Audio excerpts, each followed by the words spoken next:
បាទសួស្តីទៅកាន់បងប្អូនថ្នាក់ទី12ទាំងអស់គ្នានេះគឺជាវីដេអូបន្តរបស់លោកគ្រូដែលនឹងធ្វើការចែករំលែកទៅកាន់បងប្អូនតាក់ទងទៅនឹងសម័យសង្គមរាស្ត្រនិយម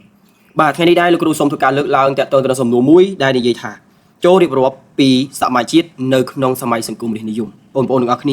សម័យសង្គមរាស្ត្រនិយមចំណុចសម័យជាតិជាចំណុចសំខាន់សម្រាប់បងប្អូនទាំងអស់គ្នានៅក្នុងការធ្វើការសិក្សាស្វែងយល់ទាំងអស់គ្នាសម័យជាតិគឺជាចំណុចចម្បងដែលបងប្អូនត្រូវដឹងជាចំណុចខ្លឹមនៅក្នុងសម័យសង្គមរាស្ត្រនិយមជាទុននៅក្នុងការយកទៅប្រឡងប្រវត្តិវិទ្យាថ្នាក់ទី12ផងដែរបាទឥឡូវនេះបងប្អូនទៅជាមួយលោកគ្រូទាំងអស់គ្នាបាទតោះអញ្ចឹងបងប្អូនទាំងអស់គ្នាយើងចូលទៅកាន់ចម្លើយជាមួយលោកគ្រូបាទចម្លើយបងប្អូនដាក់មកថារៀបរាប់ពណ៌នាអំពីសម័យជាតិនៅក្នុងសម័យសង្គមរាស្ត្រនិយមបងប្អូនដើម្បីជាការងាយស្រួលរបស់លោកគ្រូបានធ្វើការបែងចែកចំណុចនៅក្នុងការនិយាយពីសម័យជាតិទី1បងប្អូនលោកគ្រូដាក់ថានិយមន័យនៃសម័យជាតិបាទនិយមន័យនៃសមាជជាតិបងប្អូនទាំងអស់គ្នាមុនដំបូងបងប្អូនត្រូវនិយាយអំពីនិយមន័យសិនថាអ្វីជាសមាជជាតិដើម្បីឲ្យគេយល់សិនបាទអញ្ចឹងបងប្អូនដាក់ដោយលោកគ្រូមកបាទដាក់អមកនិយមន័យសមាជជាតិហើយយើងចូលទៅដល់និយមន័យរបស់យើងបាទគេថាសមាជជាតិបាទគឺជាវេទិកាសាធារណៈដែលអនុញ្ញាតឲ្យប្រជាជនឬក៏ប្រជាពលរដ្ឋគ្រប់រូបទូទាំងប្រទេសកម្ពុជានិងគ្រប់និន្នាការនយោបាយអាចជួបជាមួយរាជរដ្ឋាភិបាលដើម្បីបញ្ចេញមតិយោបល់ទាក់ទងទៅនឹងព្រឹត្តិការណ៍ទាំងក្នុងនិងក្រៅប្រទេសបាទបងប្អូនទាំងអស់គ្នាតកតងទៅនឹងសមាជិកនិយាយឲ្យងាយយល់វាគឺជាអង្គប្រជុំបើយើងនិយាយពាក្យថាវេទិកាសាធារណៈហ្នឹងគឺជាការបង្កើតឲ្យមានការប្រជុំគ្នាបាទរវាងប្រជាជនគ្រប់ស្រទាប់វណ្ណៈបាទទាំងអ្នកមានទាំងអ្នកក្រទាំងអស់គឺមានសិទ្ធិនៅក្នុងការជួបប្រជុំហើយការជួបប្រជុំនឹងដែរគឺត្រូវធ្វើការជួបប្រជុំជាមួយនឹងរាជរដ្ឋាភិបាលតែម្ដងបាទក្បាលម៉ាស៊ីនដឹកនាំតែម្ដងនៅក្នុងសម័យសង្គមរាស្ត្រនិយមបងប្អូនទាំងអស់គ្នាសមាជជាតិគឺត្រូវដឹកនាំដោយក្បាលម៉ាស៊ីនដឹកនាំធំនៅសម័យសង្គមរាស្ត្រនិយមបាទដែលយើងសំដៅទៅលើព្រះបាទនរោត្តមសីហនុបាទទ្រង់ជាប្រធាននៅក្នុងការដឹកនាំសមាជជាតិអញ្ចឹងហើយគ្រប់ប្រជាជនគ្រប់ស្រទាប់វណ្ណៈគ្រប់បណ្ដាអ្នកនយោបាយគ្រប់បណ្ដាអ្នកផ្សេងនៅទូទាំងប្រទេសកម្ពុជាដែលជាពលរដ្ឋកម្ពុជានៅក្នុងសម័យសង្គមរាស្ត្រនិយមមានសិទ្ធិនៅក្នុងការចូលរួមនៅក្នុងវេទិកាសាធារណៈសមាជជាតិនេះបាទនឹងហើយគឺជាសមាជជាតិនិយាយឲ្យងាយថាសមាជជាតិគឺជាវេទិកាសាធារណៈដែលគេបង្កើតឡើងដើម្បីជួបប្រជុំគ្នារវាងប្រជាជនគ្រប់ស្រទាប់វណ្ណៈមិនថាអ្នកនយោបាយអ្នកមាននិន្នាការផ្សេងក្រៅពីរាជរដ្ឋាភិបាលអីក៏អាចជួបប្រជុំគ្នានៅក្នុងនឹងដែរណាបងប្អូនទាំងអស់គ្នាហ្នឹងហើយគឺយើងនិយាយតាក់ទងចំណុចសមាជជាតិបាទលោកគ្រូចូលដល់ចំណុចទៀតលោកគ្រូដាក់ថាទិដ្ឋភាពនៃសមាជជាតិបងប្អូនទិដ្ឋភាពនៃសមាជជាតិមានន័យថាម៉េចបាទបងប្អូនមើលទី1យើងថាតើសមាជជាតិហ្នឹងគេធ្វើប្រមាណដងក្នុងមួយឆ្នាំហើយសមាជជាតិហ្នឹងដឹកនាំដោយនរណាបងត្រូវចាំសមាជជាតិត្រូវបានធ្វើឡើងមួយឆ្នាំ2ដងបាទឬក៏មួយឆ្នាំ2ដងឬ2ដងក្នុងមួយឆ្នាំដែលបងប្អូនត្រូវដឹងហើយចាំថាមួយឆ្នាំ2ដងដោយអ្នកដឹកនាំដ៏ធំជាងគេគឺក្បាលម៉ាស៊ីនដឹកនាំសម័យសង្គមរាស្ត្រនិយមគឺសម្ដេចនរោត្តមសីហនុទ្រង់ជាប្រធានហ្មងនៅក្នុងការដឹកនាំសមាជជាតិអញ្ចឹងហើយប្រជាជនត្រូវទៅជួបព្រះអង្គបាទមិនថាប្រជាជនតូចធំប៉ុណ្ណាទេជួបព្រះអង្គទាំងអស់ណាអាហ្នឹងតើតើសមាជជាតិបាទទី2គេថាសមាជជាតិត្រូវបានរៀបចំឡើងជាលើកដំបូងលើកទី1នៅថ្ងៃ13មិថុនាឆ្នាំ1955បាទនិយាយរួមទៅសម័យសង្គមរាស្ត្រនិយមគេជាប់ចាប់ពីឆ្នាំ1955មកអញ្ចឹងថ្ងៃទី13មិថុនាឆ្នាំ1955ដែលមានការចូលរួមពីសំណាក់មហាសន្និបាតទូទាំងប្រទេសគ្រប់និន្នាការនយោបាយនិងតំណាងក្បួនផ្សេងអញ្ចឹងយើងនិយាយថាម៉េចសមាជជាតិដំបូងឡើយគឺត្រូវប្រារព្ធជាលើកដំបូងនៅក្នុងឆ្នាំ1955នៅថ្ងៃ13ខែមិថុនាបាទគឺជាការបើកក្បាលដំបូងនៅក្នុងហ្នឹងបាទបងប្អូនទាំងអស់គ្នាចូលដល់ចំណុចទី3គឺយើងនិយាយតាក់ទងទៅនឹងសមាជជាតិគេដាក់ថានៅថ្ងៃទី24-26ខែកញ្ញាឆ្នាំ1955សមាជជាតិបានប្រារព្ធឡើងជាលើកទី2ឃើញទេ55ដដែលបងប្អូនទាំងអស់គ្នាអញ្ចឹងមានន័យថាមួយឆ្នាំ2ដងត្រូវចាំថាសមាជជាតិធ្វើមួយឆ្នាំ2ដងបាទដោយមានការពិភាក្សាគ្នានៅការផ្ដល់សិទ្ធិឲ្យបោះឆ្នោតសម្រាប់ស្ត្រីនេះស្ត្រីយើងមានសិទ្ធិបោះឆ្នោតនៅក្នុងឆ្នាំ1955ហ្នឹងណាស្ត្រីមានសិទ្ធិទូលំទូលាយចាប់ពីពេលហ្នឹង1955ហ្នឹងមានសិទ្ធិបោះឆ្នោតជ្រើសរើសមេដឹកនាំជ្រើសរើសអ្នកនយោបាយណាម្នាក់មកធ្វើការគ្រប់គ្រងប្រទេសណានិងគោលការណ៍នៃការជ្រើសរើសតំណាងរាស្ត្រឃើញទេអញ្ចឹងនៅក្នុងហ្នឹងការប្រជុំសមាជជាតិលើកទី2គឺការផ្ដល់សិទ្ធិដល់ប្រជាជនជាពិសេសគឺស្ត្រីទៅដល់ស្ត្រីតែម្ដងគឺមានសិទ្ធិនៅក្នុងការចូលរួមបោះឆ្នោតហើយនឹងការបង្កើតគោលការណ៍នៃការជ្រើសរើសនៅតំណាងរាស្ត្រសម្រាប់ធ្វើការបោះឆ្នោតនឹងផងដែរណាជាចំណុចទី2ដែលជាការប្រជុំសមាជជាតិលើកទី2ណាលើកទី2ឆ្នាំ1955នឹងឯងណាជាសមិទ្ធផលចូលដល់ចំណុចមួយទៀតក្រោយមកសមាជជាតិខ្លាយជាស្ថាប័នមួយដែលមានការចែងនៅរដ្ឋធម្មនុញ្ញគេហៅធម្មនុញ្ញអញ្ចឹងមានន័យថាសមាជជាតិត្រូវមានតួនាទីមួយទៀតធ្វើការចាត់ចែងទៅនឹងរដ្ឋធម្មនុញ្ញបាទរដ្ឋធម្មនុញ្ញផ្សេងគឺនៅក្នុងសមាជជាតិហ្នឹងហ្មងណាចាប់ដើមមានការចាត់ចែងទៅនឹងច្បាប់រដ្ឋធម្មនុញ្ញច្បាប់កម្ពុជានៃប្រទេសនៅក្នុងកំឡុងពេលហ្នឹងណាសមាជជាតិដើរតួនាទីយ៉ាងសំខាន់ណាកំឡុងពេលហ្នឹងបាទសំខាន់មែនទែនទៅនឹងចំណុចនេះបាទបងប្អូនទាំងអស់គ្នាត្រូវចងចាំបាទចំណុចទី4ដល់ពេលចូលដល់ចំណុចទី5 បាទបងប្អូនចំណុចទី5នេះរៀងបាំងបាទបាំងតិចតែលោកគ្រូអាចបញ្យល់បានបងប្អូនទាំងអស់គ្នាណាអញ្ចឹងចំណុចនេះគឺគេថាសមាជជាតិត្រូវបានធ្វើឡើងចំនួន28ដងបងប្អូន28ដងហើយប្រារព្ធជាលើកចុងក្រោយនៅថ្ងៃទី28ធ្នូឆ្នាំ1969បាទកន្លែងនោះ69ណាបងប្អូនទាំងអស់គ្នាបាទបងប្អូនត្រូវចាំហេតុអីបានយើងថា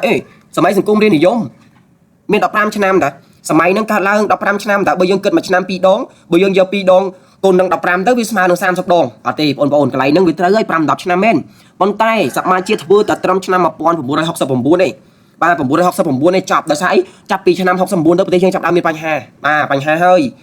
កណាមានបញ្ហាហើយចូលដល់70ក្រឹបគឺអត់កើតទេធ្វើអត់បាននេះអញ្ចឹងហើយ69ហ្នឹងគឺនៅធ្វើនៅឡើយបាន18ដង18ដង28ដងដល់ពេលដល់70គឺអត់អាចធ្វើបានទេព្រោះប្រទេសកំពុងតែមានបញ្ហាបាទសង្គ្រាមបាទប្រទេសចាប់ដើមមានភាពចលាចលអីផ្សេងណាហ្នឹងហើយអាហ្នឹងជាចំណុចដែលបងប្អូនត្រូវយល់ផងដែរណាតើតើទៅនឹងសមាជិកធ្វើឡើងត្រឹមតែ28ដងហើយប្រារព្ធជាលើកចុងក្រោយនៅថ្ងៃទី28ខែធ្នូ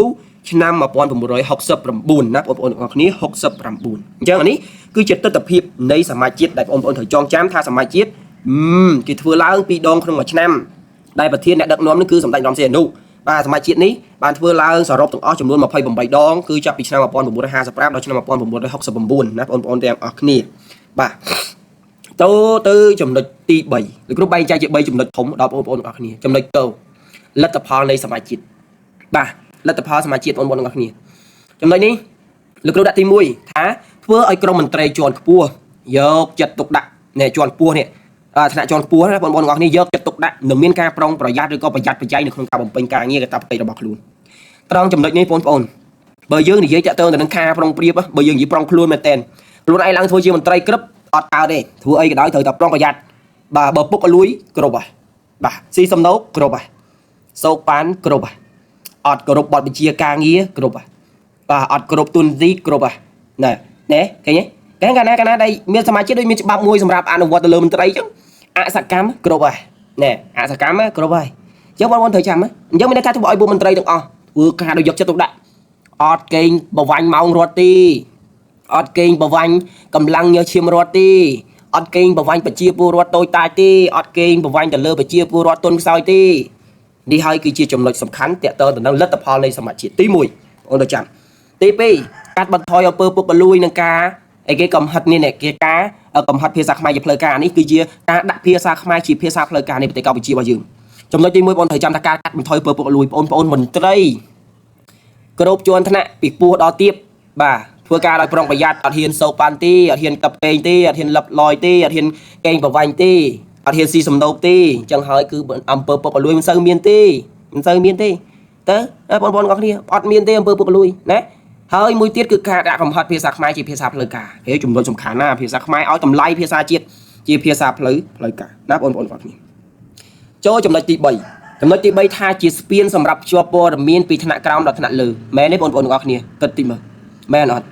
គេថាជាស្ពានណាសម្រាប់ភ្ជាប់ព័ត៌មានពីថ្នាក់ក្រោមដល់ថ្នាក់លើមែនណាបងប្អូនទាំងអស់គ្នាព្រោះសមាជិកយើងប្រជុំមិនមែនប្រជុំតែថ្នាក់លើណាបាទមិនប្រជុំតែថ្នាក់លើណាគឺប្រជុំគ្រប់ប្រជារាស្ត្រទាំងអស់បាទបើមានអាយុត្រឹម18ឆ្នាំទៅប្រជុំបាទពេញអាយុបវ័យយុវជន18ឆ្នាំហើយមានសិទ្ធិមានសិទ្ធិបោះឆ្នោតហើយមានសិទ្ធិចូលប្រជុំហើយឃើញទេអញ្ចឹងឲ្យធ្វើអីព័ត៌មានណាថ្នាក់ក្រោមនេះថ្នាក់ក្រោមទៅថ្នាក់លើហ្នឹងទទួលបានព័ត៌មានដ៏ជាក់លាក់បាទទទួលបានព័ត៌មានជាក់លាក់ព្រោះថ្នាក់ក្រោមនិយាយមិនប្រជាជនជាអ្នកអនុវត្តផ្ទាល់ជាមួយនឹងមន្ត្រីអញ្ចឹងប្រជាជនឃើញហើយណាឃើញហេតុការណ៍ហ្នឹងត្រូវរាយការណ៍ទៅណែធ្វើឲ្យគេចាប់ដើមត្រូវស្រាវជ្រាវមន្ត្រីណាអាព័ត៌មានហ្នឹងគឺនៅបង្កើយតែម្ដងចេញពីប្រជាពលរដ្ឋសុទ្ធសាធណាបាទចំណុចមួយទៀតគេថាសភាតំណាងរាស្ត្រមានសិទ្ធិចូលរួមនៅក្នុងការកែលម្អសកម្មភាពរបស់រដ្ឋាភិបាលនិងទាមទារឲ្យដាក់ទណ្ឌកម្មចំពោះមន្ត្រីដែលល្មើសសកម្មភាពណែបងប្អូនធ្ងន់